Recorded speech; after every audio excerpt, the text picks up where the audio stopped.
Bonjour Bandeko, bonjour bienvenue sur Place Bozoami. J'espère que vous allez bien.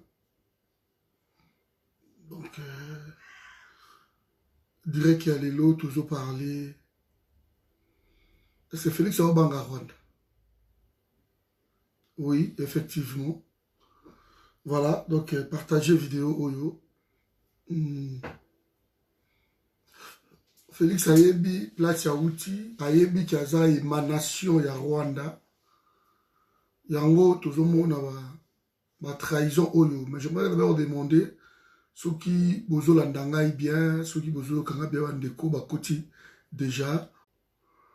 Voilà, donc bon partager, ceux qui bozo kanga bien, bo salanga pe signe avant de continuer. Bo salanga signe avant de continuer, bo salanga signe. Donc bozo landanga bien, maman langa vraiment massimango ba condoléances encore au nom à forum, je crois la commune qui on a siwana. Et on a vraiment un forum, ma condoléance, ce n'est pas facile. Nzambe, à ça la grâce, vraiment, ce n'est pas facile. Donc, courage, on est ensemble, on est là. Vraiment, ma condoléance, les chouchous. On a prévu nos autres traversées. Nzamba Kanisayo. Nzamba Kanisa pe batunyoso, bakufeli. Nzamba Kanisa bango, apes bango kimia. Nzamba consoler sous mitema na bango. Bah oui, va fêter l'anniversaire, les lopés, bon anniversaire. Nabino, Nzamba Kanisa Labino aussi. Merci Naye pour sélectionner Bisso. Donc merci. Ouais, maman Betty. Vous avez bien, donc c'est bon. Vous partagez vidéo, beaucoup de sango dans votre groupe. Bandegolelo, Nazana ba inquiétude mingi. Je suis vraiment inquiet aujourd'hui pour mon pays. Je suis très inquiet. Parce que, Boébi, il fallait qu'on soit fils du pays pour légitimer Bouzoba. Il fallait qu'on soit fils du pays. Donc, Kabila départ vendu place Wana, il s'est passé une fois au M23 Kotaki na Goma. Et ça a dit tollé mondial. Bonjour Tim, bonjour. Et ça a dit tollé mondial. Tim Ozo quand on a groupe T. Lelo, il y a un système où on va dans Lelo. J'espère que vous partagez la vidéo. Tiens, on a un groupe. Il y a des gens qui vont soutenir Félix. Il y a un système où on va dans Lelo, dans le pays, dans Bissau. Donc, les rebelles, comme on compte dans Bango, dans la ville. Les yeko, boyebi ki, bateau de tous les Bango, les rebelles. Papa, moi, je suis kende na Beni. Batu ya Beni, ba ebisiye. Alors, au moins, bateau, ba obo babiso.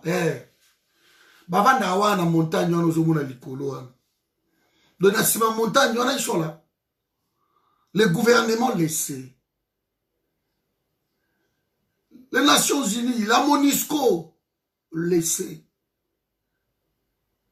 Alors, les lots comme Bouzoba, Félix, dans son discours, a les Nations Unies a sanctionné Batou. Et à un moment donné, quand on est incompétent, Félix a joué il y a occupation à Okenango-Tiwapi. Il faut les stopper, bande konangai. Il faut les stopper. Non, il y a voyagé ça sur la Belgique, une aperçue.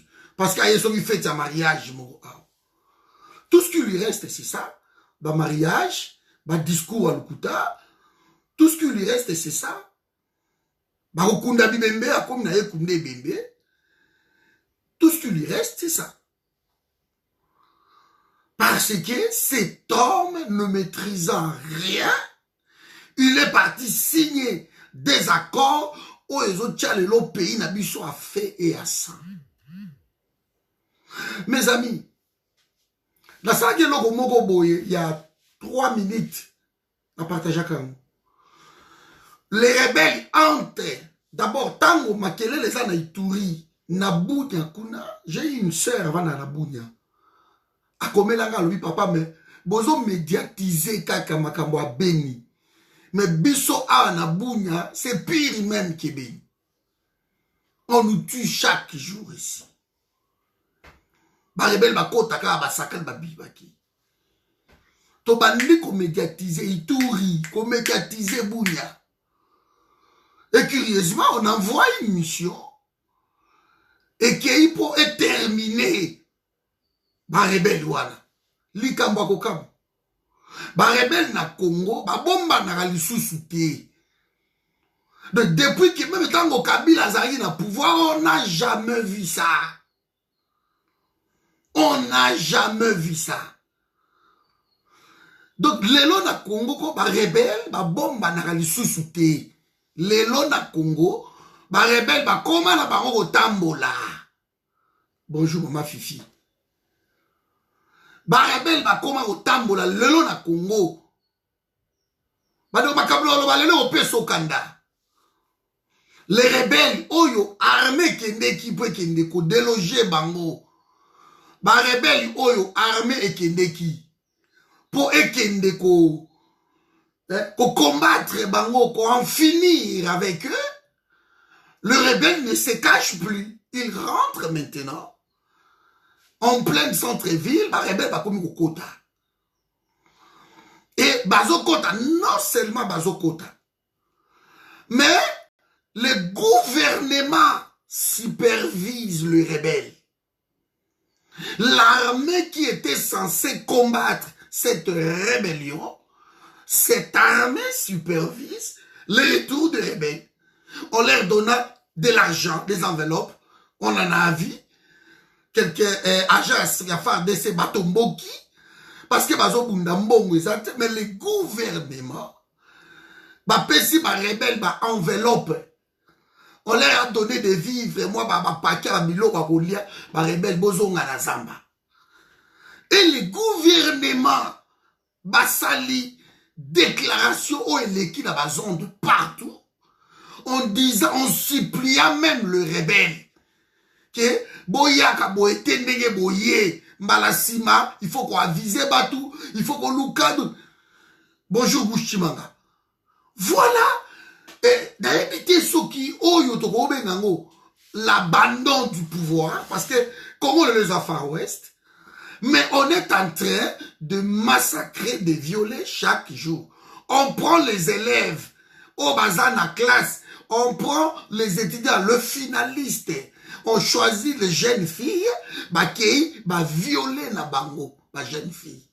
On prend des enfants 10 ans, 12 ans, qui pendre bango.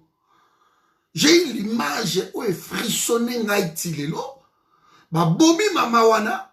Et moi, nanae ya mouké ya déjà bébé, avant de l'ikolo maman, elle est morte. Moi, Navandi, elle sait comment faire. Donc, ce sont des choses horribles. Où ils ont les pas d'abisso. Et tout le monde le sait.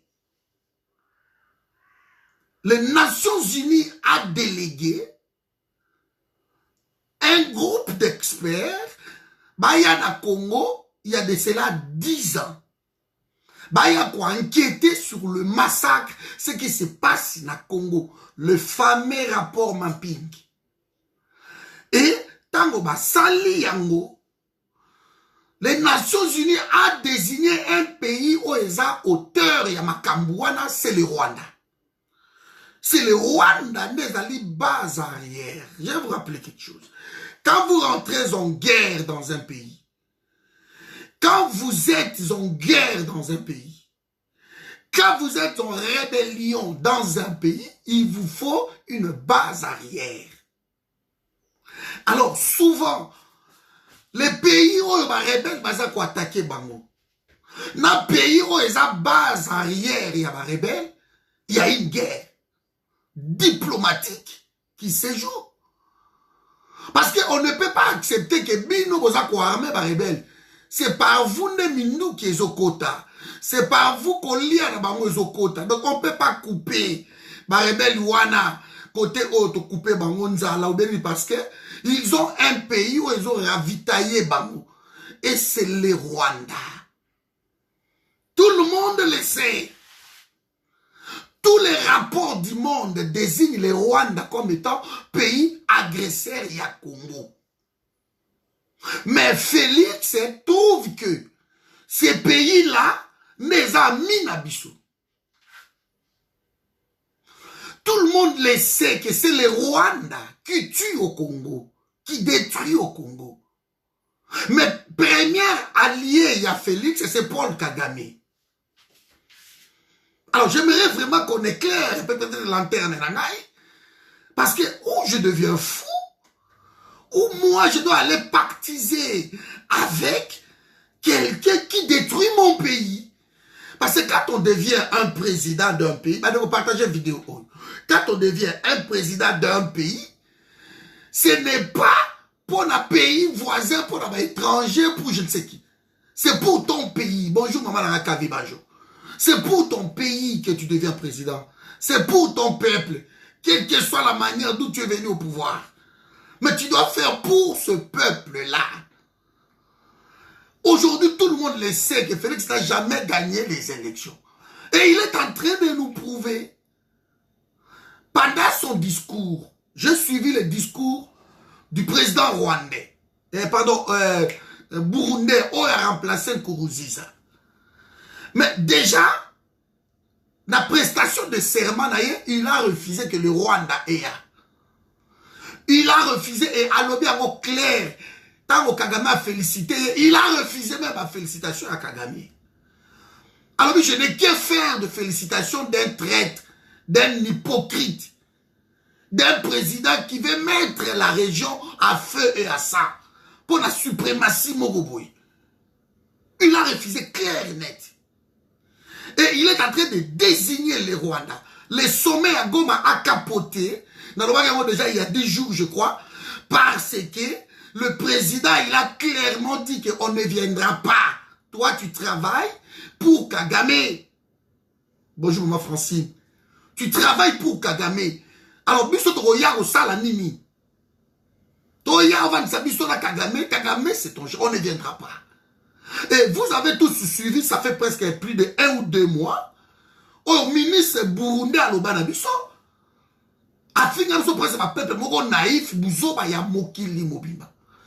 Parce que biso, on a comme même Israël, dans la Bible, comment on comprendre que le pays est sous occupation, mais ça fait 18 ans qu'on crie, ça fait 18 ans qu'on vous dit que le pays est sous occupation. Ça fait des années. On a crié, nous, élus d'EPS, jusqu'à ce que leur patriarche demanda à Kabila de rentrer au Rwanda. Le peuple chantait Titié, Zongisae na Rwanda. C'était quel peuple qui chantait ça? L'UDPS. Aujourd'hui, ils ont oublié ça. Aujourd'hui, ils ne chantent plus ça. Parce que le fils d'Étienne Tshisekedi est venu partiser avec les bourreaux de notre pays. Les bourreaux. Félix a peur, il y a Rwanda.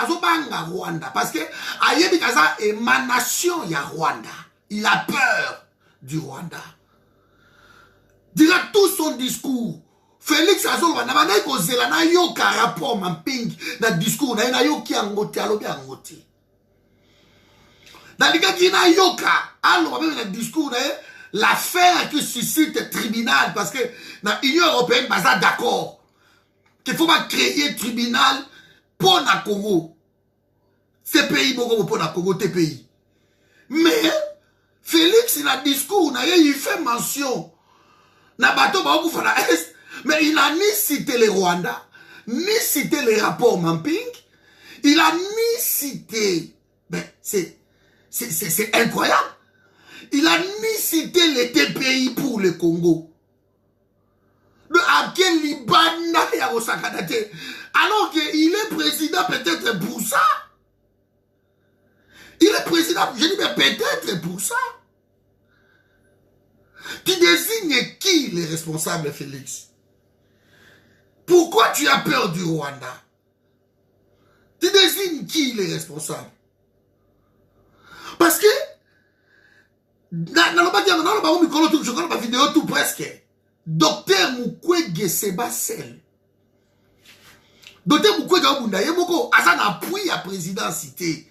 Azan appuie à pays, t'es quand Bisso dans Libanda, mais tu as appuyé Docteur Mukwege. Et ça, la conférence, je crois, le 1er octobre, dans Genève. Donc, au lieu que le gouvernement profite de l'Okowana, que le là, les Nations Unies, l'Union Européenne, là, tout le monde commence à pencher qu'il faut qu'il y ait tribunal. Il faut qu'il y ait un tribunal pour le génocide des Congolais. Basale la Rwanda te pays na bango pour na moi 800 000 morts Kagame Abouma.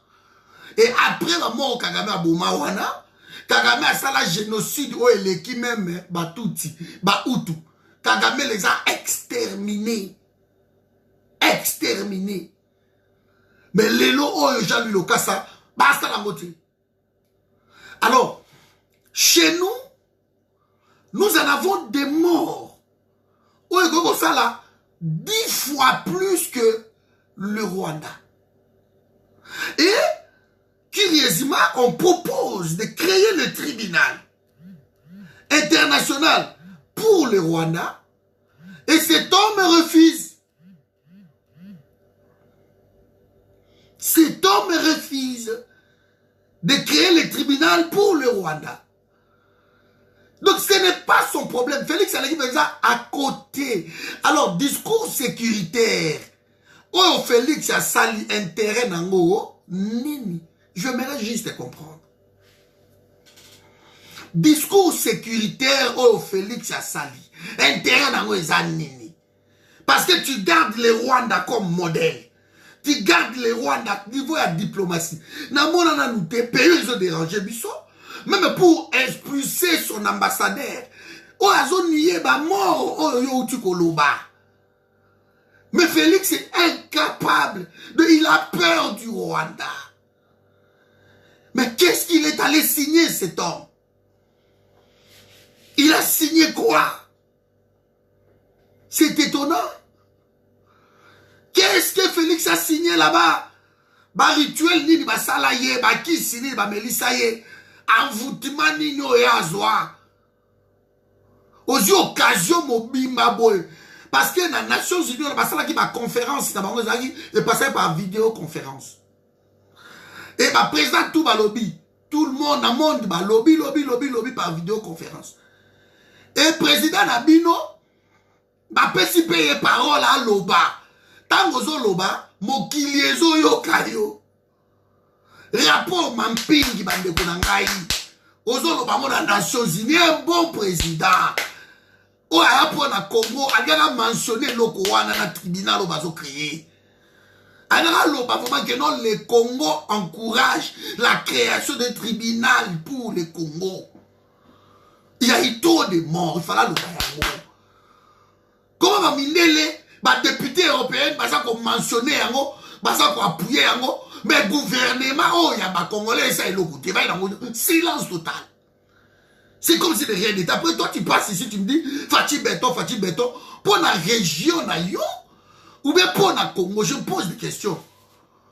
Est-ce que c'est pour ta région? Mais tu as vu depuis Félix a vu pouvoir Rwanda, il y a une nomination. Ndenge est commis, tu as vu, c'est pire qu'avant. C'est pire qu'avant. Qu'est-ce que tu cries? Tu cries quoi? Quelle la fierté aux autres représentants que non pouvoir réserver à Bissot. Félix est en train de jouer ma pronostic de ce pardon, est en train d'accomplir tout cela.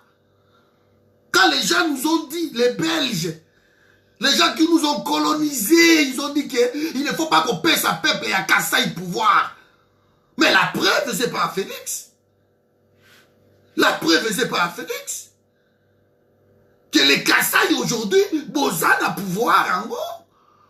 Mais voyez ce qui se passe. Votre pays a feu et à sang. Ceux qui sont tribalistes, ce n'est pas question tribaliste, c'est notre pays. C'est notre pays, nous ne devons pas vous laisser le pays comme ça. Parce que nous sommes tous Congolais. Il n'y a pas que les Kassaïens qui sont Congolais, nous sommes tous Congolais. Et Dieu merci, beaucoup de Kassaïens sont contre cette aventure de Félix.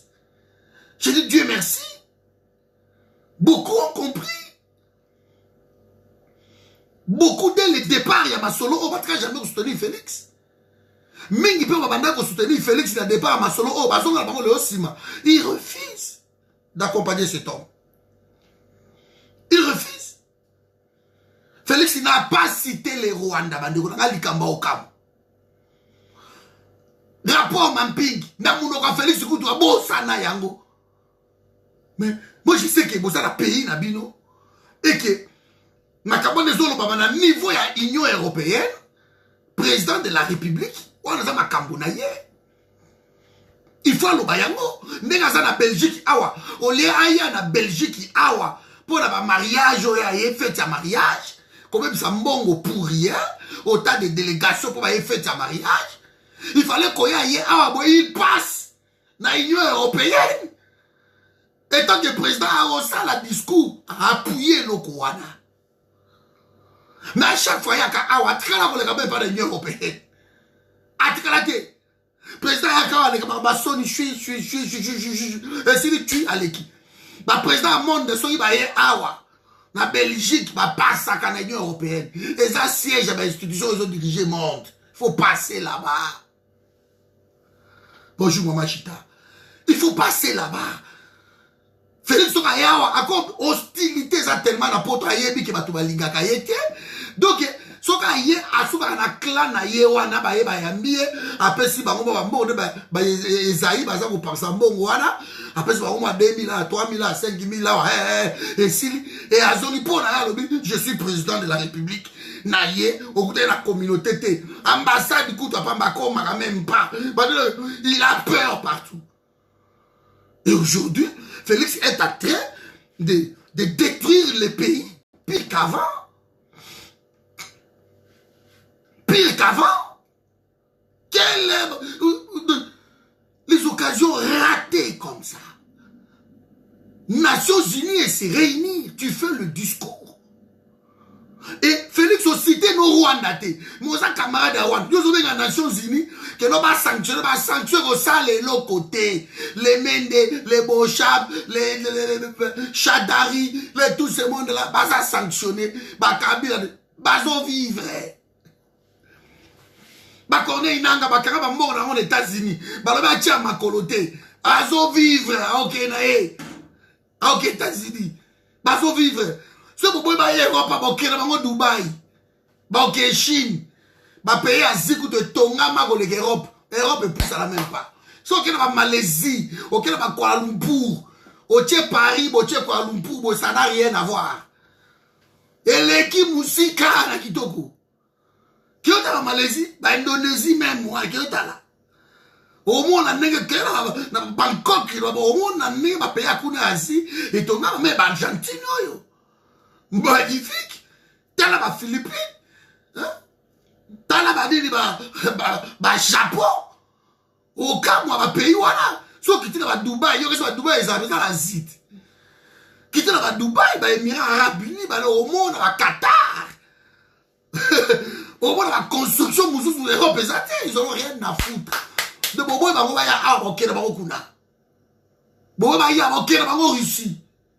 Qui est à Saint-Pétersbourg, au moins la ville, voilà, lequel est la ville, en Europe, awa, ou est-ce qu'il toque au Saint-Pétersbourg? J'aimerais savoir, une ville seulement. Peut-être à Rotterdam, mais vous êtes sur le mais tout va une ville. Ou est-ce qu'il toque au Saint-Pétersbourg, exact? Kazakhstan, magnifique, qui est à Minsk, au monde.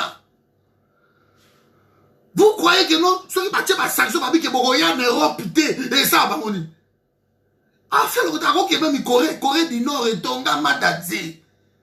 Je veux dire, sanction, tout va faire ça Corée du Nord. Va vivre à comment? Va déjouer, FMI. Va déjouer la Banque mondiale. Va Chine, le développement, et dévier Babyloko, on a surtout. Va se belé, va compter sur le nombre. Soit qui moutou a $1, $1. Et s'il est milliardaire, il le faut pour les pays. Donc, on a on va sanctionner. Mais, Liboma,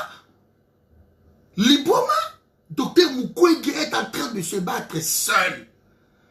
Et Docteur Mukwege, tellement de Tumbezo qui est musclé jusqu'à ce que Nations Unies, Union Européenne, va accepter par le en tout cas, il faut rapport Mampingue Bima. Il faut donc créer un tribunal. Voilà. Mais c'est le moment que le président de la République a profité de l'occasion. Dans le discours, et pourquoi tu as peur du Rwanda? Parce que tu as surtout rapport Mamping. Rwanda, tu as vendu la lobbying ya Mongo à Congo. Rwanda vende la kutu yango à partir même ya moi Susan Rice. Susan Rice, tu as vendu ça masolo wana parce que Obama zoaki yango appelle ça que Susan Rice, secrétaire d'État, notre ministre des Affaires africaines. Comme on a dit à ça les loups.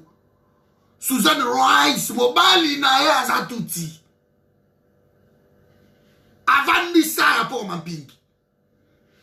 Et côté gauche droite, et côté gauche droite. Bah, avant de ça, yango. Parce que Obama, en 2006, tant que Outaki Israël à Tel Aviv, en 2006, Obama a eu ça, le rapport, moi, comment tu aurais bimisa Afrique n'a pas si. Comment Afrique est aussi comme la guerre, comment l'institution m'a cassé, comment bimba ça, le rapport, Mobimba, c'est magnifique, Natanga yango, c'est magnifique. C'est magnifique.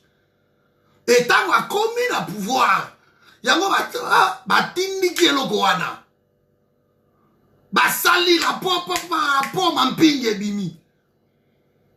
Lokola, président, il y a monde, dépendant de multinational. Alors, tiens, yango na table.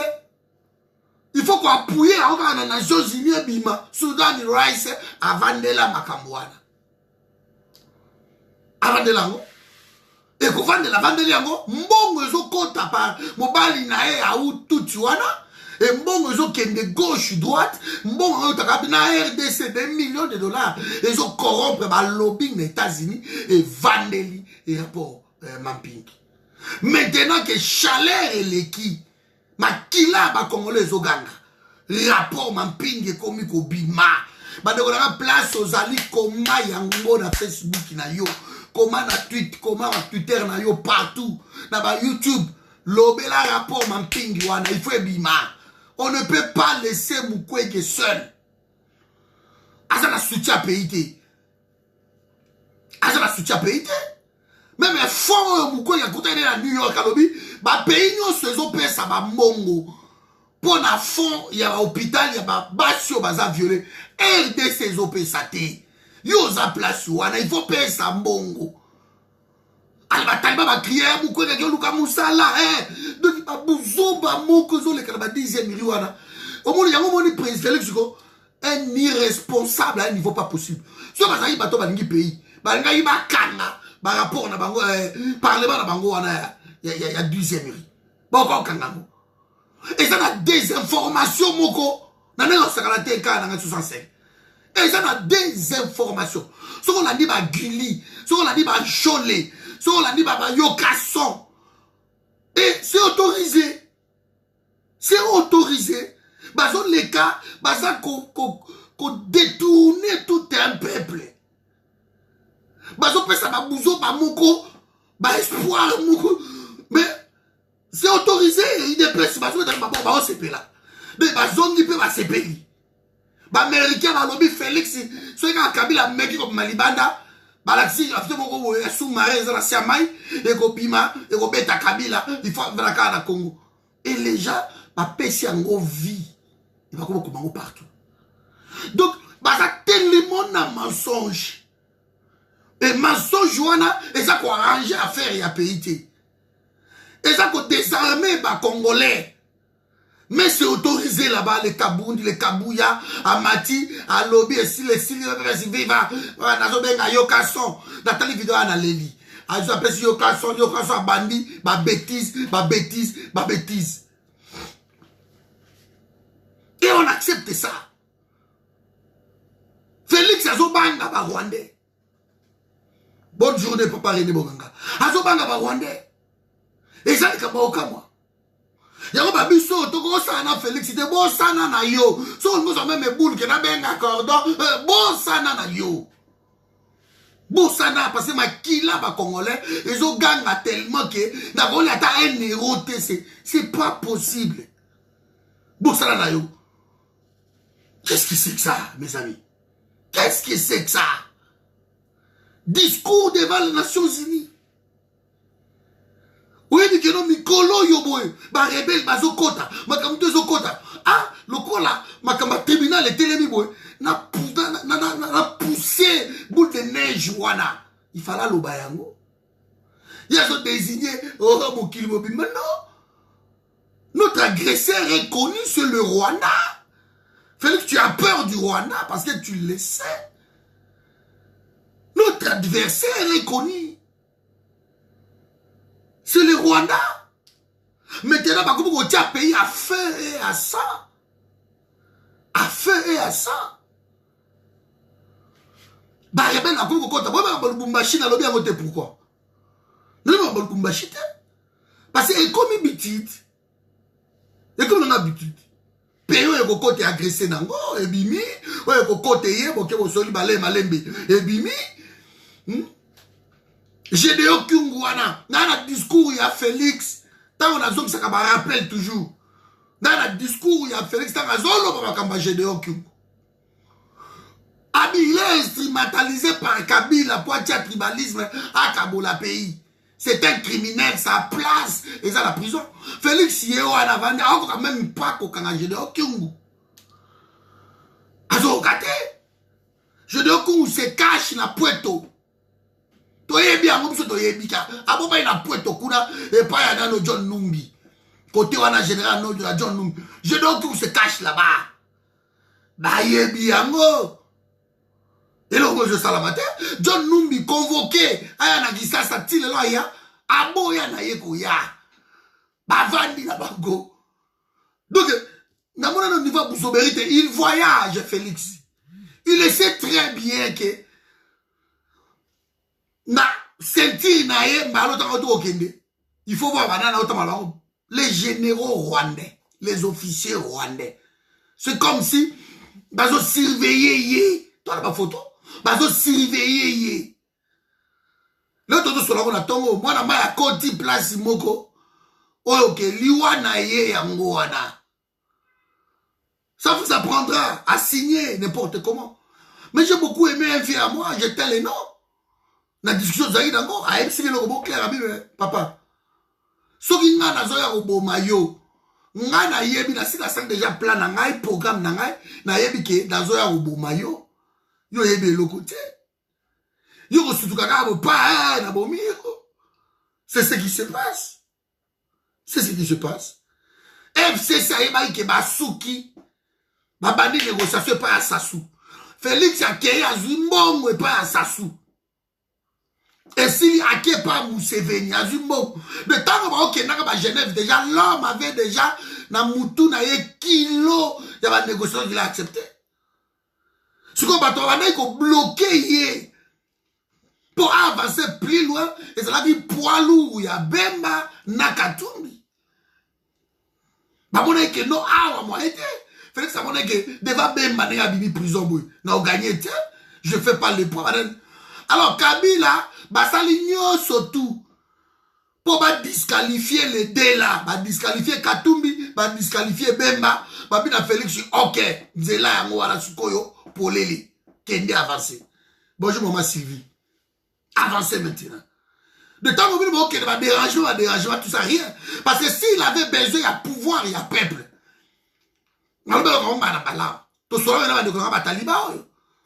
Que soit il a besoin de pouvoir, il y a peuple. Tango oyo na Genève baponaki Martin Fayulu et qui a koti les invalidés ba koti bamoni que Martin Fayulu kati babi non il faut to bandela il allait accepter parce que la politique ba yo ne sali ba donc pour la Fayulu c'est ba que nos route pour comme président babi non il fait ça yo Félix on met ça. Il fallait accepter. Il a dit, totika. Parce que ça signale des gens qu'on a yé. Aïe, que Genève ou pas, c'est lui qui sera le président. Il le savait. Donc il a joué avec le peuple congolais. Qui peut refuser qu'on joue élection T? Babito Bande, la probabilité d'un démocrate, totika le fait qu'il a été, après Bimi, quelques heures après le bien, dans l'oreille de la comme Koto. Et aucun nanani, aucun Vital Kamir. Et ok, vous signez ma corps à Nairobi, on va voir Bouzoba. Donc, depuis le début, l'homme s'est accusé lui-même. Il s'est accusé. Flagrant, c'est l'équipe depuis le début à solo. Et les lots, Rwanda, comme ça là, réunion na bango clair comme ça na Congo, likamako kama. Les lots, rebelle, comme kota, quand fait un coup de colonel à Kotiawa. Bakomi kokota mais na tango yo bamobutu bazalaki kodeko ako kokota na bunya pe abimi et que ba soldat bongisi bango. Il y a une question que je me pose. Makambo eleki na Lubumbashi. Mes amis, comment ces gens là bakoko longwa Zamba? Que fait la NER? Parce que ANER, l'Agence nationale de renseignement, est comme Agence nationale de répression. Que fait la NER? De balonga na Zamba o bazalaki ba kotiti na ville bazo tambola la landi gouverneur wazo Kabuli ya sona de ba kotiti ba yepo bazo gouvernorat de bazo ba siège ya ba institution de ba koti penzako ba kotiti ba ye bazo yango mais non mes amis. Bah quand même qu'on pousse à la terre, Lubumbashi c'est la deuxième ville dans le Congo. Donc il y a une ville économique, capitale économique, donc blague qui coûte tout est côté wana. Mais bah côté penzako, bah côté tibaye. Donc vous êtes en train de jouer avec la vie des Congolais. Vous marchandez la vie des Congolais parce que zuyote, parce que zuine de Konaouti. Mais quand ces gens-là entrent dans la ville pour ne pas être poursuivis plus tard. Mais ils tuent les Congolais. Les Congolais sont tués. Les Congolais sont massacrés, sont pillés même. Et vous organisez comme toujours. Nous, on savait que les rebelles se cachent dans la forêt. Mais Oyabiso, babomba nakalisu souté, bakota kana bango ba ye, ba bomi, ba zubi ba mduki la bango peut-être ça peut aider. Par le phare des Sénégalais les Kiguna Abounia, Babi, voilà, Kabila avait nommé 196 généraux avant Kindiwana. Après, je me suis posé des questions. La salle là, on va Michel Ebele.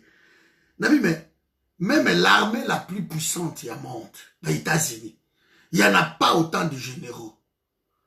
Il n'y en a pas autant des officiers. Il y a Bissoueliki. Kabila a vu des civils, malamo a commis soda. Des civils, malamo a commis général.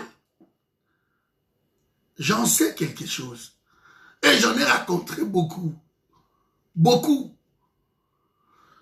Nalongwe Beni, Goma, Nazo Kende, Kisangani. Boleka Kibumba, Boleki, Kirumba Wana, Boleki, Bokomi Ruchuru, Kiwanja, Bokontinuer, Rubeo. Alors, j'ai pris un colonel Nakati, colonel Massoua, breveté d'état-major de Pokamokutu, commandant côté Wana. Mon colonel Vanda Liboso, parce qu'il y avait tellement de barrières, barrières iliki. Boleka barrière, le col a yébani côté Wana. De loko la Vanda qui Liboso, biso sala qui moi économie, parce que Monica mon colonel va ici. Mais à un loko moko abi mon petit. Depuis au ngana komi boy. C'est la toute première fois on a civil, premier grade naïe général. Alors bien au clair. Merci le vice. Alors bien, c'est la toute première fois on a qui est civil, premier grade naïe général. De Kabila a détruit des choses dans le Congo. Des choses. Armée, la police. Il y a un gars qui protéger le pays parce que l'armée, ils ont protégé ma frontière. Police, il a mis sur la carte. Il y a comme un passoire. On rentre, on fait ce que veut, on vient, on tue. Il a nommé des civils, généraux, colonels, mais Nekonaye, touti. Oh, ça va vrai mila. Oh, ça va vrai mila. Anoma, officier supérieur. Généraux, colonel,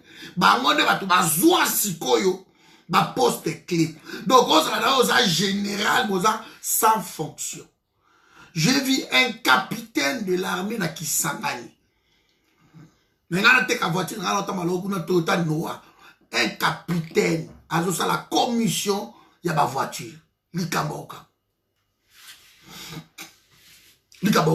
a détruit l'armée complètement. Et deuxième des choses, il a détruit l'éducation nationale, l'école, le MERS, le patriotisme, le civisme. Il a détruit tout ça. En 20 ans, bâtir pays, la droite, et tout le monde a qui la droite. Tout le monde. Les églises, les hommes politiques, le peuple. Parce que le peuple, surtout Kinois, a vivre na naïveté, moko kin dit son nom. Bakei bangotu. Ba boutir peuple, la comme il nzalelo, nzalelo, nzalelo, nzalelo. Sokiote, Bobulu, vie, Simbangai, vie, boy, Pesangai, Facebook, na bisokutu, Eleba. Autant d'amis qui nous demandent des amitiés, et ça, rapport à Kosenga, Classi, appendicite, donc ils ont réduit le peuple, na le Kouana. Ba diplôme et tout, bien Québec, sans citer ma diplôme, voilà. Mais bazui, en gros, tiens, na tiroir, na valise, et côté au bois, comme il a bloqué comme ça. Donc, il a fait des choses comme ça. Azioyo, Acheyeboy, Azioyo, Acheyeboy, Azioyo, Acheyeboy. Bakoti na pays, bakoti. Et là, comme musée, tu peux reprocher de tout. Mais il nous a montré quand même le patriotisme à Zaïnamo. Alors oui, on ne peut pas accepter ça. Bolobi ke boyede biso to akobenga na Mobutu mais oyo bino bokomi ko sala mboka na biso il faut bozoka. Voilà. Voilà. Musée. Batumi ba go musée mais ma ba wande te. Bozo tanga histoire mabe. Musée mais ma ba wande te. Landela histoire ya FDL soit documentaire wana ko comprendre. Moussa me pas Rwanda. Ba Rwanda afidèle bandaki na Angola et bana même pas na Rwanda. Et bana na Angola. Ba Eduardo Santos na bana Masolo. Ba ko déplacer à la siège wana et que ko na est kuna. Ne Rwanda récupérer Masolo et bana kuna même pas. Et Moussé n'était pas même wana. Pour n'avoir légitimé bango, il fallait qu'il y ait un seigneur de guerre. Et qui était au Bago avec au monde parce que Moussé dérangeait déjà Mobutu. Incursion na yekuna kotoba or bani na kisangani bani il dérangeait déjà Mobutu. Donc ce qui Moussé pas à quitter bani il va avancer na bangoti na ba bizimaka ba doga subukira ba du pouvoir. Et tant ba sali loko wana balobi to kei Bazui Moussé comprendre. Ah, ok. Vous pouvez renverser Mobutu. Ok. Babi boto tche en tête. Mais bazala qui n'a agenda n'a pas caché. Tango baye, sous-entend qu'il va libérer le pays. C'est lui qui est président na bango. Ah, comme président de la République. Basundo lié na Lubumbashi. Bango matière avion pour baya qu'on se déclarer président na Kini. ye a comprendre nga beti chita sima mbala moko beko na Lubumbashi a proclamé déjà makamunyo soto akomi président colère tolère usakanati siko mokili lokola bazalaka tellement hypocrite moi ba le bezalaki te parce que c'était lui le président AFDEL, c'était lui le numéro 1 au nom qui est et siko bokolobani numéro 1 a pouvoir te le numéro 1 a du pouvoir puis plan soto ekufi et AMC baba lobby c'est bon ba plan na bino to elali sikoyo ba exaction bozo sala bo ngana o supporta ko lisuté bolobi ke boyena ki biso bo pesa biso facture na bino to futa bokende botika pays na biso c'est bon balingi koyo kate nango muza lobi OK loko komi boye allez abengi siko peuple congolais. Voilà les patriotes bouté bango du territoire. Yango moni masolo esalama na bakini wana partout na Congo. Ba ko bouté bango hors du territoire. Et pendant tant ba bouté bango, moi 3 ans wana etikala ki wana bo musée il faut mo la bilan na ye positif. Nana mukete. Mais comme il n'était pas diplomate, il n'était pas diplomate. Mais il a bengana ka Rwanda, bengana ba Uganda, bengana a gardé minde labi tout kuna eleka aw. Ndeta msule lo masule zande musus. Bo kasla netienne. Lelo yo Félix Azawana kuti batuana bazali. Toi tu veux désigner d'autres coupables, mais tu es là avec des coupables. Autant de généraux rwandais, des officiers rwandais bazana armée na biso. Otie bango na retraite. Tant que Félix a commis, atiende ba généraux na biso na retraite. Atie ba ondekane ba Didier Tumba, ba généraux congolais. Félix a tenu bango na retraite. Ba sala li liste ya ba généraux, o ba koko za la peut-être moins dangereux. Ba vrai soldat, atie bango la ba ki bango na retraite, ba ke na retraite. Il continue avec des généraux rwandais. Un colonel, baké na guerre na Est, bakomi kula colonel rwandais, mokonzi ya groupe armé na yewana, akenda. Akenda. Et ta usiko ya kenda. Et colonel wana akenda, a régional groupe na yewana. Na boso ko ba groupe ango sokini na ngo ezali noyo. A régional groupe na ye. Mais ti lelo oyo, j'ai vérifié. Cet homme, malgré Zakuna na Zamba, na Gomino, voilà, malgré Zana Gomino na ye na Zamba, kuna, il n'a jamais été radié na l'armée na biso. Il n'a jamais été radié. Il n'a jamais été poursuivi dans la justice militaire. Jamais.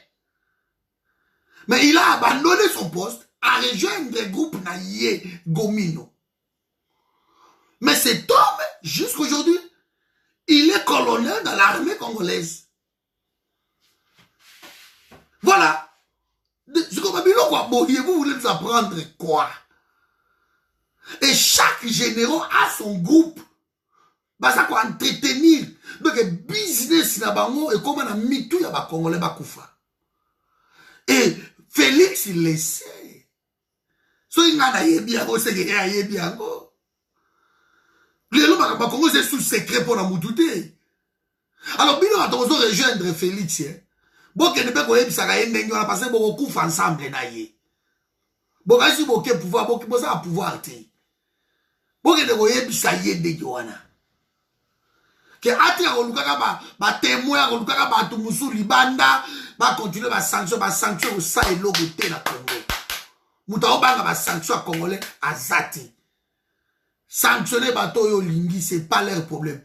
Si les gens vont continuer à boma, malgré les généraux, on va mis tango fort, on récupérer bango, ba mis tango fort. José Makila, bango, Félix a récupéré bango.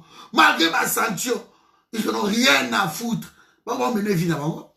Ils ont des dollars et tonnes na ba cave na bango, ba zo vivre qui top. So ka beli affaire médicalisée mais maï na Inde. Abel qui est en Afrique du Sud. Et qu'elle est en Chine, et qu'elle est en Russie, et qu'on y a en Belgique pour habiter, Et quand il y a la France, mais c'est ma peine perdue, il y a États-Unis. Médecine, écoute, ma casse, c'est dans la Inde. Bakena la bango. Bakena la bango, bande bonangai. De awa kutu, nkatu bosala na yo. Donc voilà, bref, ce que j'avais à dire. Bah, rebelle, on va compter dans le Bumbashi. Et ça va comédie na bango, bah, ça. Vous félicitez les FARDC Salini. C'est du n'importe quoi. Armée zambienne et Koti, soit dit 100 personnes, bah, Moba, côté, surtout 50 km à pays, FARDC, Wana, Kakanye, silence total. Bossani. Aujourd'hui, nous félicitons la Félix, nous félicitons le FARDC parce que, déjouer, attaque, des bêtises comme ça. Des bêtises comme ça. Il n'y a pas à féliciter le FARDC.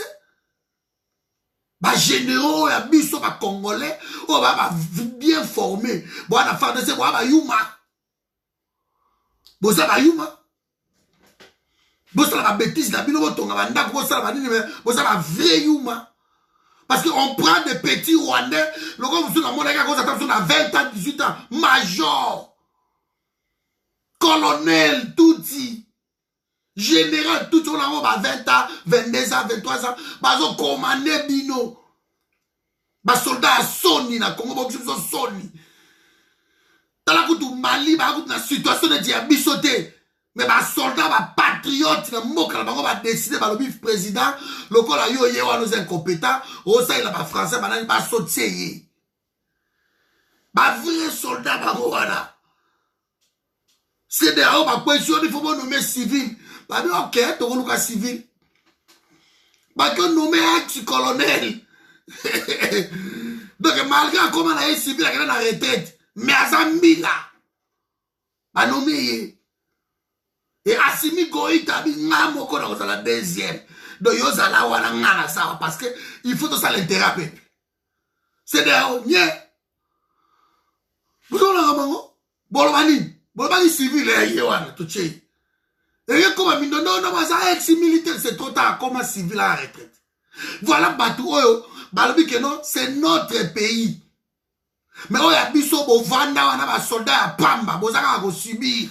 Sony, rebelle, bazo kota, bazo bima, bazo boma, bazo violet, Bovandi, wana fier à pas à Pamba. Sony.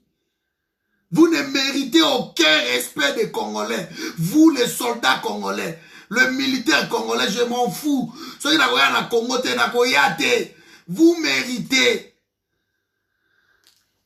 Vous ne méritez même pas que les Congolais va respecter les soldats. Les soldats à Pamba, à Sony.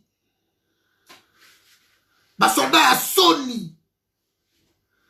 Vous savez, de l'autre côté, vous vendez les bandako na Kinshasa, vous vendez les bandako dans la région. Comment vous avez un commandant de région? Bah, rebelle, bah, y'a Kababomi, bah, Kei, bah, y'a, bah, violet, bah, Kei. Capitaine, il m'a dit, à démissionner dans Kanda. N'a eu petit parents sur Azawab. Alors, mais tout ça dans le village, awa. Bah, rebelle, bah, Koti, bah, Bomi, Bisso. Bah, bon, ma population. Toyo, le to attaqué, bah, non. L'État, bah, bazo, boma, bah, il faut bien un nano, na Kisasa. Il faut bien un nano. Bon, expliquer, kuna, que non, awa, bah, Koti, to ça, la nini. Et tant que vous avez coup de vous avez renseignement, vous avez Delphi Kaimbi. Nie, avant de si ma solo. Non, bon, les catés. Soda, vous mettez pas kangé, vous mettez pas, non, ça, on n'est pas. Comment on peut réussir une guerre comme ça? Petu Amoulou, bah, ouais, à qui on général, nan, on qui tchin, tchan, tchan, on qui n'a pas, bah, tiens, bah, ni moi, mais réponse à Dieu à Mamadou, hein. À bandi, on pète ma méthode à Mamadou, bah, moi, ma succès, bah, nous, aller, bah, récupérer, on s'en a ça. Ma que ça est poste là, qui n'a pas été là qui. Donc c'est comme ça, vous avez Yuma. Vous avez Yuma. Nous avons félicité même les soldats ou la bête, les colonels, les massassi, les généraux massassi, dans le Lubumbashi, les gens qui sont à Zawab. Les colonels Mbongo, nous sommes bête qui, les colonels, les généraux là, dans le côté de Kibomango, massassi. Hein? Voilà, bah, 20 000 là, bah, vous comprenez, vous pouvez continuer à rater, bah, on va la rater, mais nous, à généraux, à pas, vous pouvez mort, ok, là-haut. Comment vous êtes des généraux, vous allez tous être dégradés. Vous allez tous être dégradés. Vous avez un petit pays comme ça. Ok, bah soldat automobile, bah salama solo, bah zali. Na madunda nazo beta beta na bauma wana ko beta ba Rwandais. Bata este baza kimia. Mbuza mabe pareil. Alors bango so ba salamo al bobomi bango. Bobomi bango.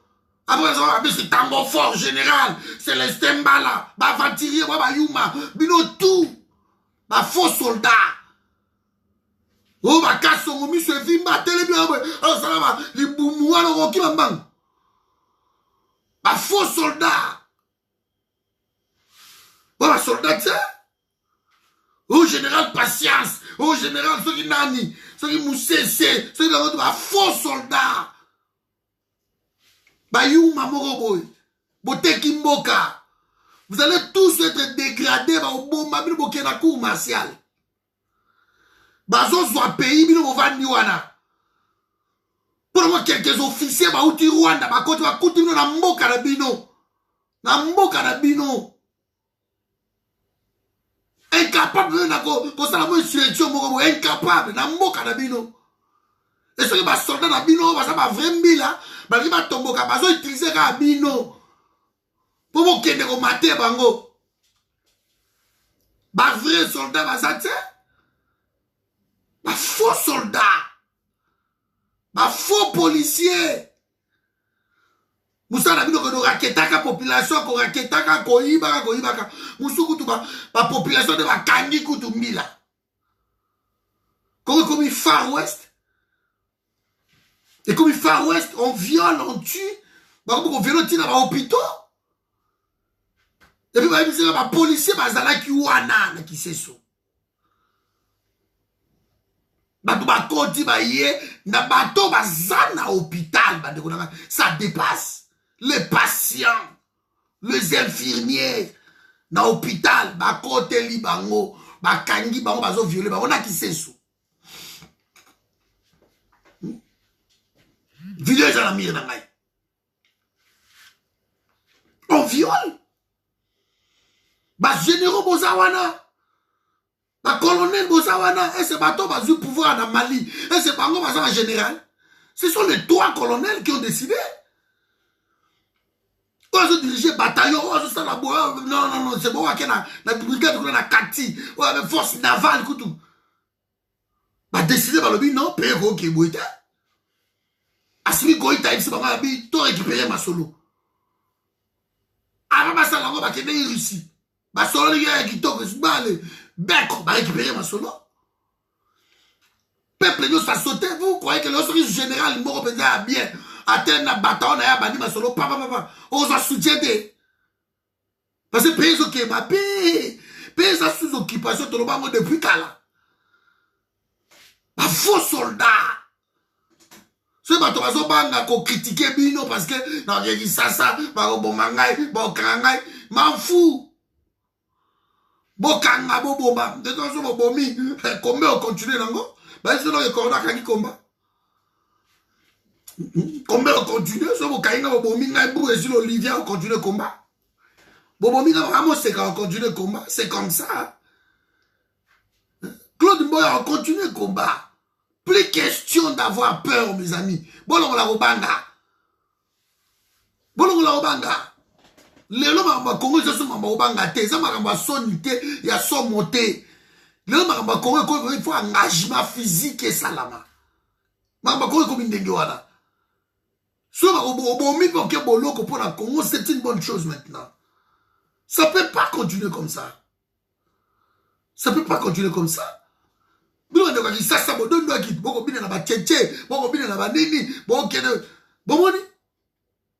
lots violé na kine. Arrestation, enlèvement, ça. Et comme ça, enlever moi, na yo pas $1000 sur les athées, les qui est. Ça se fait maintenant na Kisasa. Na Kisasa.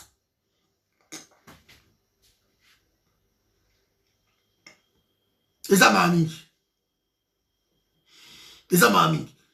De politique sécuritaire et le Congo côté 4. Et le côté. Car makelele, nous félicitons les femmes. Quelle femme ici?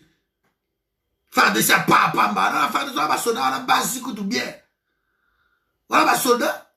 Paya mouki à rendre des oignons à bino, sakanabino, va FARDC à lui. Pour la tenir à Sikané, ils iraient la lobby. Vous avez les gars à la base, à Batou, Bami, Touka, ba Jeep, côté à Lupango, à Batou. On a des FARDC à moi, ba feriste. Après, vous mettez, vous respectez, bino, ma soldat, pas, wana, bino, tout. Ba d'abord, quand ma vidéo, Mikem, Kemotin de la bango. Ma soldat, pamba, bo, qui est Congo, passi. Bo, qui est Congo, soni. Bozawana bazako violer, bazo boma, bazo détruire peuple oyo, bino bo sala serment que bo protéger bango pendant 20 ans, bo vanda nien silence. Ba soldat bozo pangaka, bozo lengaka. Après mon présentation ma diplôme au breveté d'état-major, oh ni loka bo sala somba, ba diplôme na Congo, bino tout, bo somba diplôme ba faux soldat. Ba faux soldat. Lelo mo wana ngozati ba policier ya pamba ya kimuibi ya ba raquette bongo saka la vie ba congolais Congo komi le groupe ba kuluna oyo ba kota ndako ba buki ba kota ndako ba bomi ba kota ndako ba saliboy mama ko ça dukanda. C'est comme l'État n'existe pas. Personne vient nous parler qu'il y a un État au Congo, il y a un chef de l'État, non. Il n'y en a pas. On tue au Congo, Félix a voyagé, on détruit ici, on a 200 personnes à Kipoupou. L'homme n'a pas Félix a fait un mariage, il y a des. C'est quoi l'exemple là? 200 personnes à Kipoupou, à Koufi, à Lali. Félix a l'écrit ça le discours. Il y a 30 juin. Alors, il y a un autre qui bah, autre, ils ont na 20, donc na 29, bah, bomi na Kipoupou. Mes amis, 200 personnes. Dans l'allocution, il y a chef de l'État, même pas mention, même pas. Ce que vous avez commis ça, Félix, c'est l'équipe de Ndeko va koufa wanani. Bah, on va dire, Congolais, t'es toi Congolais. Bah, Ndeko va koufa wanani Kipoupou, bah, on va Congolais, t'es. Yo, nous sommes Congolais. Quelle indifférence! Alors vous voulez dire que Félix est le président d'Abisso? Ah non, il n'est pas notre président. Il est le président du Rwanda. Qu'on s'incline dans le mémorial. Mais lui, il est là, bah nommé en tête, il y a pays, bah tu vas confier 10 fois, 15 fois plus que le Rwanda. Même un mémorial. Et ça même une boule, là, bah journée tout aux autres décrété ah il y a pas génocide congolais, il y a pas kuna na kini rien. Gouvernement nie bazolandela ko tout talibangote. Parce que vous avez une jonction à tout monde salité, il y a mandef oye frère au tala e balobi, ça va Félix.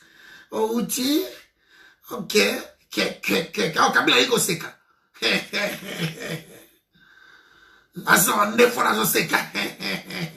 Ngape bafinga ngai mingi nazali Félix kolanda te 2023 nazozonga comme ça yo kutika bakobosana yo ndenge babosana Corneille Nanga omoni teke babosana nani onano yo pasteur onano Ngoyi Molunda c'est oublié, on parle plus de lui. Toi aussi ils vont t'oublier. Courage, avance Félix comme ça est le côté. Et tant assez sûr, qu'on reprochait, qu'on peut savoir une instruction, abîmer, libanda, à mon père, parce que, bah, quand on a les réseaux sociaux, Félix Azomon a combien il est vilipendé dans les réseaux sociaux. Alors, bah, on a Londres. Tant que fille, elle combat, alors, bah, on a Londres, à partir des réseaux sociaux, en Naki. Bah, quand on a les réseaux sociaux, bah, il y a une force sur les réseaux sociaux. Bah, il y a on est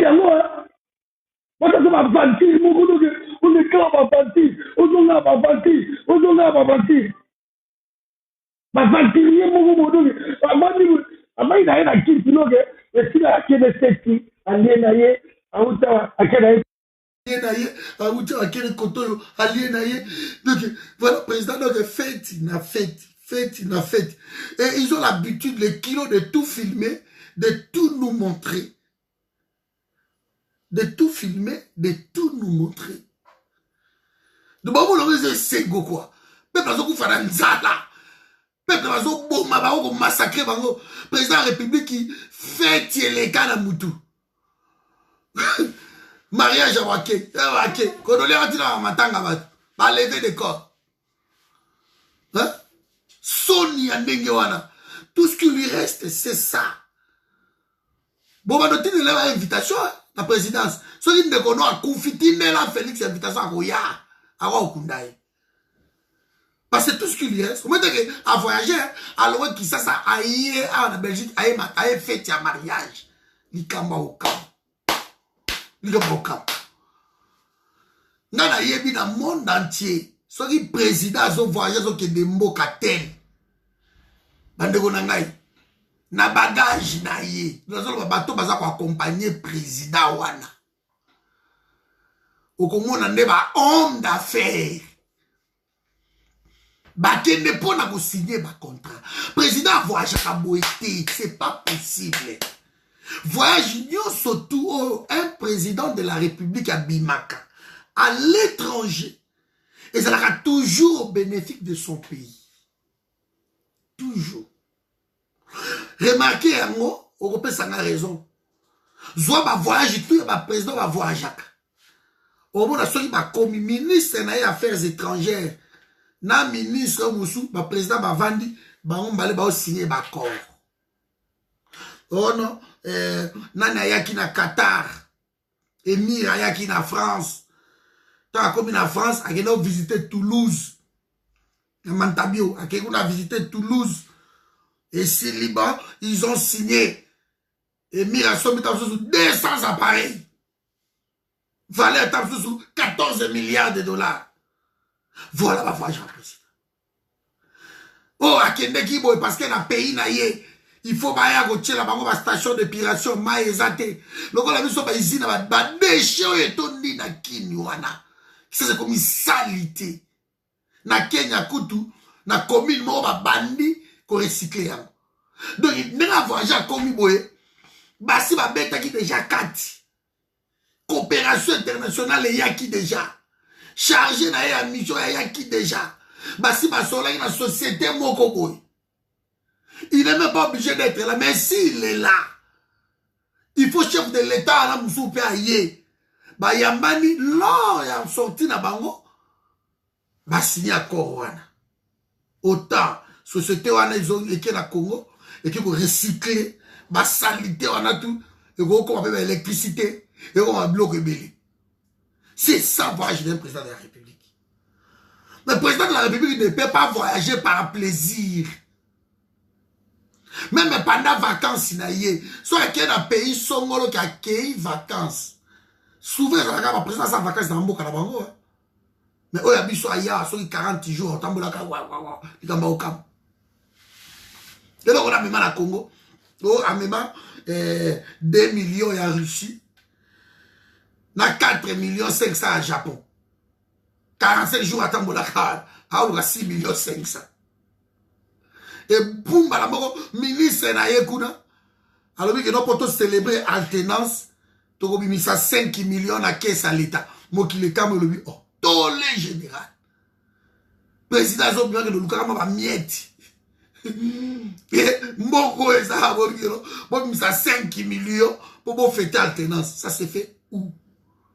Tolé. Mais pas mis ça quand même bon quand même. On va fêter alternance, c'est pas non. Mais qui va financer l'organisme. Le président, c'est comme une Caritas. Et comme une ONG. Niveau à Bouzoberi. Vous qui le prenez, que c'est votre président, vous êtes en train de vous tromper. Lâchez Moutouana. Boutikaye à TKPI. Asa n'a d'intérêt na yé, la famille na yé. Il vous oublie. Il a oublié tous les Congolais. La preuve, les gens qui nous tuent, qui nous détruisent, ce sont ses potes. Bazo Lia, Bazo Simba, Bazo Kagame, Bazo Sabré Sampagne, Bazo Seka. Partenaire privilégié na Yewana. Les tueurs des Congolais. Tout le monde a Yebiango. base arrière. Non seulement base arrière, mais le financier. Il y a des rebelles, il y a des Kagame. Et à chaque fois, il va relever, Moutebu, c'est Azongi Naye, Rwanda, avant Naye. Sultan Makenga, Azongi Naye. Soit il y a Azongi Naye. C'est toujours comme ça. Bango tout, Bazana Rwanda, les gens qui ont tué, Congolais qui ont commandé, génocide, d'abisso, meurtre, assassinat, viol, Bazana Rwanda, Vaïda Bango. Inquiétez même pas que le tribunal de Fungola même. Enquête judiciaire, Batora, Nabotine de la Bisso Bango, rien du tout. Mais curieusement, quand on arrête ces généraux rwandais d'origine, Bazui Bango, Bazon qui se va Watine Bango na Rwanda. Oui, mais niveau, il y a Bousso Bawada. Non, c'est au monde. Cabaret me passe la télé par le baguette, tous les généraux au Bosa pour la FARDC, c'est tout, Bozon à côté. C'est incroyable. Après, vous nous dites que non, nous avons un président, c'est le fils du pays, il faut l'aider. Il faut l'aider comment? Voilà ma déconangaï. Donc, les lots de sécurité continue, bandaka pareil. Ma côté les familles, mon gars, na bango, ma bomba qui na plafond. Boum, boum, vidéo la miranga. Blou, blou, blou, bokita. Maman qui va botter bambon, j'accara 1 million de francs, dans ce qui n'a ici là, elle m'a violé moi sur elle. Ne banani o jeune soit quartier ba bien o serre na bisoti to violer né o dev on a violé bo tira na ba mais non a serre na bisoti ebi bila eba a récupérer ba voilà ba biloka ningi wana c'est incroyable, incroyable. On vit avec son bourreau. On danse avec son bourreau, la femme du président de la République, qui est censée être la première dame congolaise, à peine investie, elle part au Rwanda, danser avec le bourreau. Mais oui, maman, comme les gars, la Congo, c'est, à un moment donné, ça dépasse. Même au qui les ont comprendre, même Nzambe moko azo comprendre ma congolais ti à niveau beaucoup acceptant ka kolela to sangana to babatwana te mama sangana za te yo comme mokonzi yo zo ka bato ba sangana pourquoi comme même ça na nga ndenge wana mokonzi azala kate ne balingi loko wana mokonzi akomba za kate ambo muta bundagara ndenge na ye to kutana kala ba concert to kutana ba marche mais muta bundagara ndenge na ye botikeli kombaka marche na ba concert makaba ma solo ya beza na Congo ma solo ya beza na Congo kene colonel wana général Rwanda na voyage na Félix Boy akiti bo tindi yeleli ne banani oyo babanyaruka bo akei na bunya na mission kuna na bunya. Allez vérifier comment, qu'est-ce qui se passe ici. À Boulozo, les cabines, aussi, baba voter, vous allez voter. À qui dit la bougne, ce beau bien organisé. À Ozongate, même dans l'avion, les autres kende, on a le bang, la carte, tout, papa, jamais katanga, bon, les lycéens, vous payez. Et qui dit dans la forêt équatoriale, les cibles, vous évitez que n'a.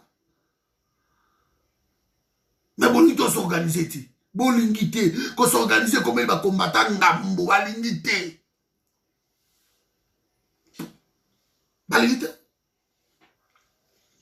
On va vivre comme ça, on va combattre ça la cabo, qu'on boit la bateau, on va combattre, qu'on aime la bateau, on va vidéo, qu'on boit la bateau. Ça devient. C'est pas possible. On va suivre d'autres vidéos, monter de la vidéo à Jarouana. Dans la besoin de vidéo, tu sais, ma vidéo constructive. Ok, la vanne dans la vie, oui, à le bien copain, na yeba qui a monté, ok, il faut tout ça, la bonne bengi. Vous avez la vidéo à Papa Mbati. La vidéo à Mouzoba, on va dire que la vidéo du début jusqu'à la fin, on retourne à l'obéni. Répétition à répétition, uniforme à uniforme. Kakayango, kakayango. À un moment donné, ça devient saoulant. Ça devient saoulant. Peuple congolais, là, sur sa vidéo, on adresse au Nangina et Sabino Yango. peuple congolais, bon, on a très bien. Le peuple se libère seul. À force, il y a cause de la mot d'ordre, pas m'aventurier, wana. Un peuple se libère seul.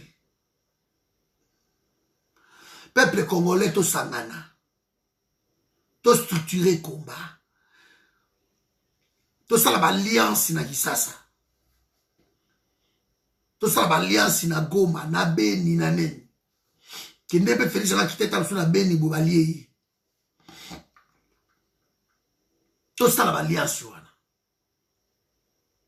Biso toza musika. Diaspora ya monde entier. Ba o baza na Congo. Toko ko financer ma solo na bango. To sangana. Kaka désordre zo salama oyo ba kuluna oyo kaka. Peuple congolais to sangana ba petit wana ba lobunga batu wana otolango besoin. To tika combat du solo oyo ya makelele, to tika combat ya banzalelo, to tika combat ya ba slogan. Ingeta, Ingeta, Kabila dégage, c'est fini. C'est terminé, bah, genre, combat, wana. Il faut arrêter avec ça. To sangana.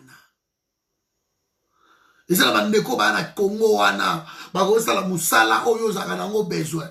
Moli, o sangana, te. Comment tu peux faire? Na, on gagner combat, yemoko. Qui va gagner ce combat seul? So pour lui sangana batute tika ko bundisa bandeko oyo bazoza ideke basangana. Parce que certes tu ça la unanimité. Mais si tu veux rester seul, si votre groupe veut rester seul dans son coin, mais pourquoi ko bundisa bandeko oyo balingi basangana pona Congo? Parce que ça fait quand même longtemps tozo bunda. Ce qui résultat moko ezate ba il faut pas réfléchir. Pourquoi vous empêchez les gens de réfléchir? Pourquoi vous empêchez les gens de dire que non, donc il à gauche, et ça lit bien, oui, éveille et côté.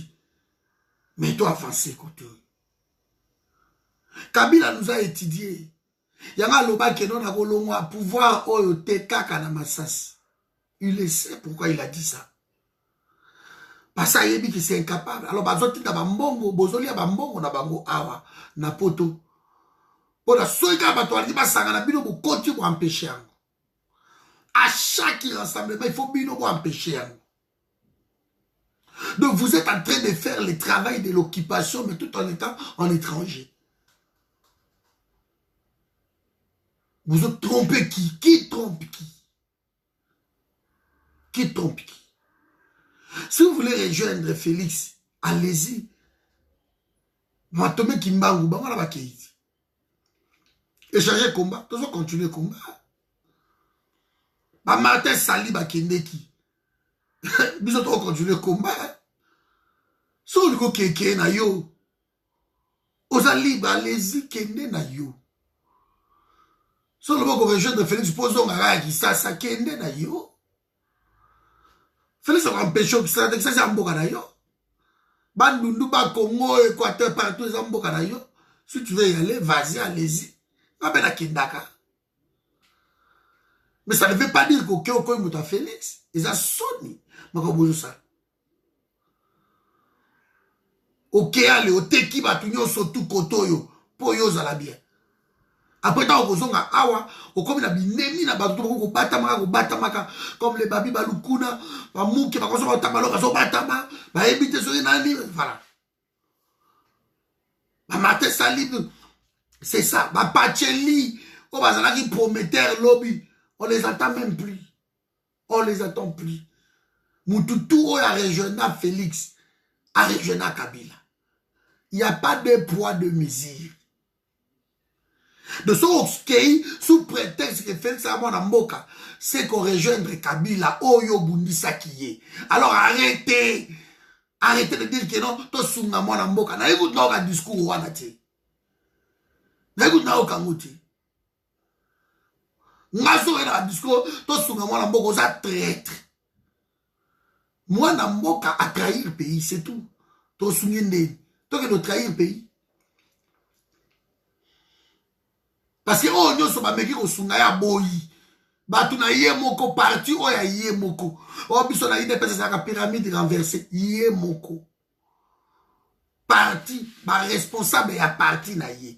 Ba ba kena même ko signer ba co-signataire ya ba deal na ye. Le kabundi le tout ba boy aboyi. Alors il va rencontrer la poste de négociation. Atie ba tout sous. Pour ba qui à FCC.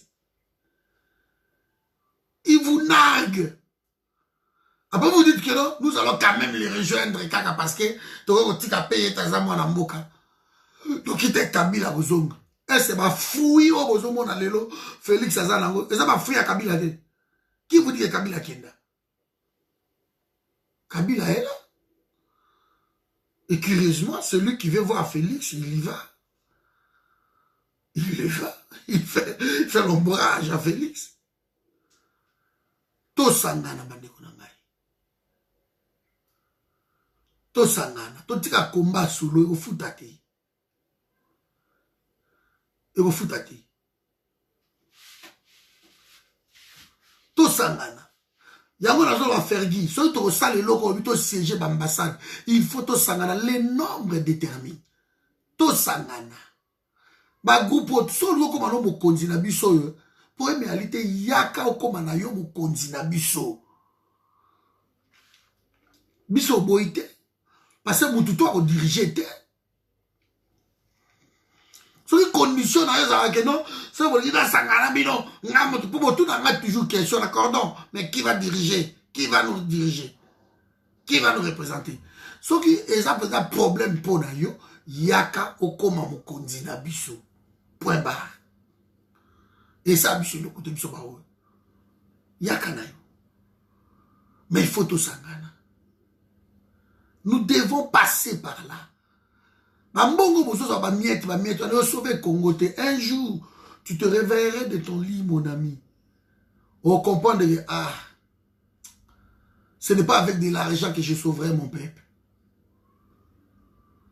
Le pays souffre. Yozolia, oza bien là-bas dans la poto awa. Bambongo bozo de ba miette bozo zo la bino. Le pays souffre. Bandegono bazo violer bango. C'est que vous êtes égoïste. Yo mtoito sangana toza tellement égoïste. Parce que tu es ici. Vous êtes tellement égoïste pour le pays na yo. Ota la famille na yo me bandegono ba okufa kuna bazo boma bango.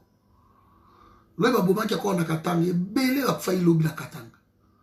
Na ki ça c'est chaque jour maintenant les gens meurent. Chaque jour na ki. Chaque jour, maman Nelly Manel. Chaque jour, tu vas au couvre. Phénomène à violer ce qu'il y a na Kini. Ils ont confirmé que le Congo est la capitale mondiale, il y a viol. Et est-ce qu'on a que ça? Ils ont violé Banamiki. Papa wana ou bazawana. Ils ont Banamiki. Ils ont soda la monde vidéo à la Lili. $10 ou le kinonga, $10. Et bon, on s'en y a ta bokandi, na bokina, na wap, na la besoin, voilà. Bah, chosifier rapport sexuel comme ça, commis quelque chose de banal. Et donc, il y a respect, il y a bomba, il y a kimia, il y a nini. Le commis banal. Nana, il y a beaucoup de temps, kolaki, tous autres, moi, je suis moi, litoi. Ou tingue pas bien, na kena no ko réfléchir. Le loba réfléchir, ça va insulter. Qu'on réfléchit à Nekenda Wapi. Et ça résout. Oui et oui. Bisou sala bolingi mwasi boy. Po bimana et tamsumba liboso boy. Sombele moi fanta, moi lipa, moi nini, moi bachele moi manteka na kati, moi mbaloto ba baleki se lié. Aye bobo mbela ki moi lipa na ye moi sucré. Et si moi 500 francs na ye, ou ya ko kende na bo transport money. Pour connaître car maman ça les lotes. Les lotes, les lots. Pendant mitofe. C'est incroyable. Pays qui m'a pays qui m'a Le peuple est trop distrait na kini. To sangana to sala travail de fond. Au moins Kinshasa na ba obenga na batuana so to sali travail de fond. So ba Western Union to kati yango to tita mbongo esa masolo point ba. Kutindela to ba $100 ba $200 esa elokoti. To sangani. To sangisi mbongo to mbongo yoko kende mbaloyo. Eza pona likambotel. E kende ba Western Union te. Et qui était, banzela va quoi contrôler ba koye bango, et qui était, bon stoka kuna bato bazuka mbongo c'est tout. Banzela zebele mbongo boko manaki. Mais toko ko réussir le loko moko te sans organisation. L'organisation yango ezala ka pièce maîtresse ya combat. Soki désordre za kati na biso to ça absolu moko. Ça je vous dis clairement. To sangana. Ba généraux bozozela wala basi wana basukutu baza bien. Wana ba généraux batupamba wana ba faux soldats wana o bazo nyoko la bango bazo sakana na bango ndenge wana bana mike bacheli bango ba généraux bacheli bango ba omona moi muto aza ko commander yebo otala moi tout moko boye azo commander je suis breveté d'état-major. Ba faux soldat ba jibo kata partir na lobela ki bango bo tiango pardon bino to butara ba boyebi ni au kata ponga na ebate bo kata place parti wana ba soldat wana na ebiso bango ba faux soldats, ce ne sont pas des militaires, ce sont des civils. Ba feriste parce que militaire on accepte eux les kala Congo les lotis militaire on accepte on est en Égypte. Vous êtes en Algérie. Pas vrai militaire. Vous acceptez un moteur. Oui, monsieur Zani. Pays à fierté, pays à lokumu. Et bah, tu vas tout le monde. Bah, on commande la bino. Et vous donne de la biso, ngai mwana colonel, ngai mwana général, ngai mwana major, quel général? Bazo matsaka bino ba grade ya nini, ya récompense. Ki bozo la lisabo ko konde ba tout pa ya papa mbana.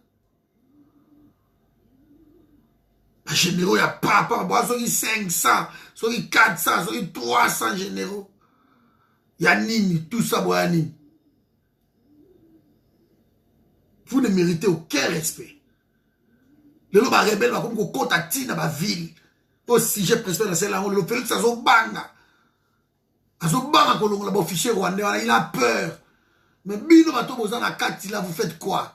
Le loba rebelle va comme kota tina ba ville.